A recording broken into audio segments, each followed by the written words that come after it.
Hello everyone, welcome back to the channel. Today I'm bringing you another one of my weekly comic hauls. This is the series that I put out every week. I show you guys all of the comics that I picked up and talk about them. What are you doing? I'm trying to go to sleep. Come on, I've got to film my video. Go back to sleep, don't worry about it. Okay, whatever. Just don't throw the bag at me, please. No, I won't this time, I promise. Alright, so, as always, let's pull this stack out of the bag. This week I've got an only Marvel haul, and I think I've got 7 issues. One of the issues is from a couple weeks ago, but I managed to get a copy of it. Now that we've got the comics out, we've got to get this bag out of the way.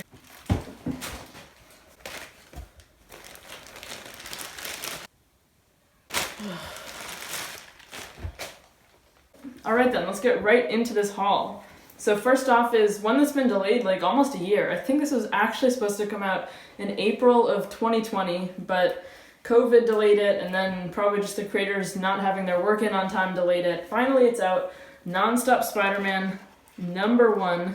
Finally we've got a second series for Spider-Man again. It's been a long time. I think Friendly Neighborhood Spider-Man was the last backup series that Peter Parker had, and that ended a while ago. But now we've got this one, written by Joe Kelly, with art by Chris Bachalo. As the title suggests, and the cover here, this issue is non-stop action. It's something that we haven't really seen in a Spider-Man comic, and it's definitely a fresh idea. So who knows what's going to happen in this comic, but I think a lot of people who have been sort of tired of Nick Spencer's run on the main Amazing Spider-Man book will be happy to have a backup here with more Peter Parker Spider-Man action for them. Alright, moving along with the Spider-Man issues this week, we've got The Amazing Spider-Man #61, written by Nick Spencer, of course, with art by Patrick Gleason. He's coming back on. Here on the cover we see Spidey's brand new costume.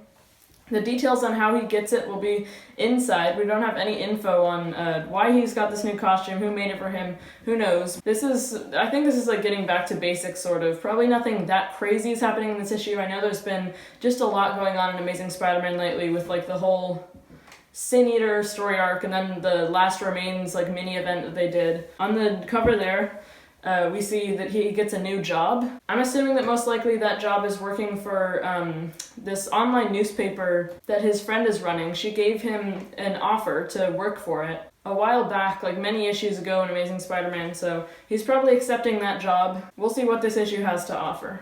Alright, now we've got a Deadpool issue. It's been a while since we've had one of these. This is a big, oversized, like 40-page one-shot called Deadpool Nerdy 30. That's right, it's Deadpool's 30th anniversary this year, and Marvel is celebrating it with this one-shot. This consists of like 8 different 5-page stories. Each one is written and drawn by different Deadpool creators who have written and drawn Deadpool over the years. So we've got like a story by Rob Liefeld, who was the co-creator of Deadpool. We've got one by Kelly Thompson, Scotty Young. They've had the most recent runs. Daniel Way, Gail Simone, a bunch of other classic Deadpool writers and newer ones too. We'll see what craziness they're able to cram into their 5-page stories each, but I'm sure that all these creators are just going ham on the small amount of story they get in this issue. And the next Deadpool announcement that we have right now is Deadpool Black, White, and Blood. I think it's coming this June, or it might be this May, but that's a good segue into the next issue. That's right, next up, I've got Wolverine Black, White, and Blood. This is a whole trend that Marvel's going on here.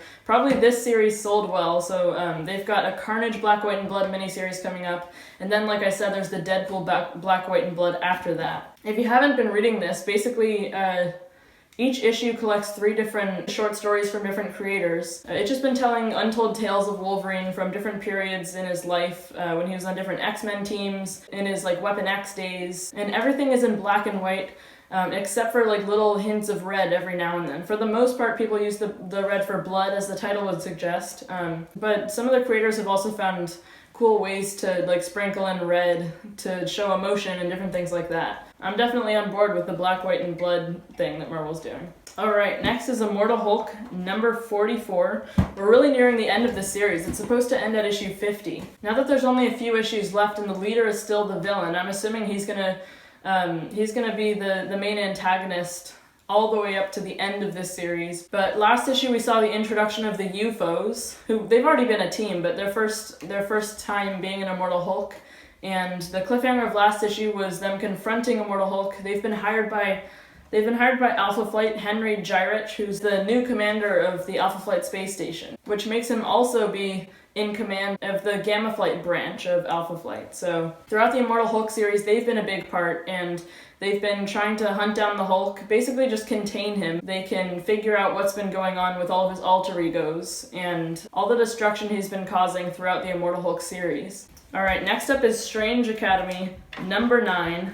At first I was kind of skeptical of this series within the first few issues, but these last 3 or 4 I've really enjoyed. This is honestly one of the very best series that Marvel's putting out right now. The art is definitely the highlight, but the artist on this issue is Humberto Ramos, and this series has been written by Scotty Young. This series is about Strange Academy, this school for magic users in New Orleans, and we've been introduced to a bunch of new kids in this series who, now that we're like 9 issues in, I'm getting more used to, and I recognize all of the characters and everything now. It's always a big risk to introduce like so many different new characters in one comic. But yeah, I can tell that they've got a lot planned for Strange Academy, and it seems that a lot of people are picking it up, so I'm excited to see what they've got in store in Strange Academy for the future. Here's the one from a couple weeks ago that I managed to pick up this week. It's King in Black Return of the Valkyries, number 3. I've been collecting this tie-in, so, you know, I can't just miss an issue of it.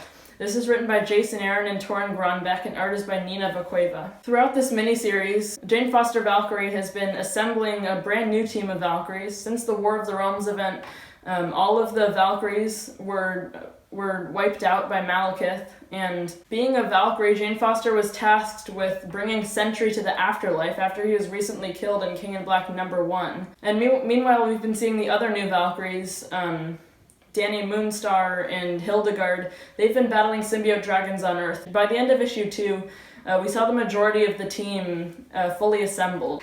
Alright, well that's every single one of the issues that I got this week, but I want to know what you guys got. Let me know in the comment section down below.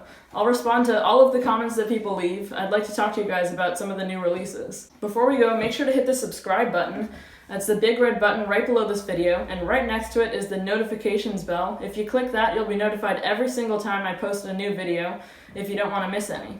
So that's everything from me for today. Thank you so much for watching, everyone. Bye, guys.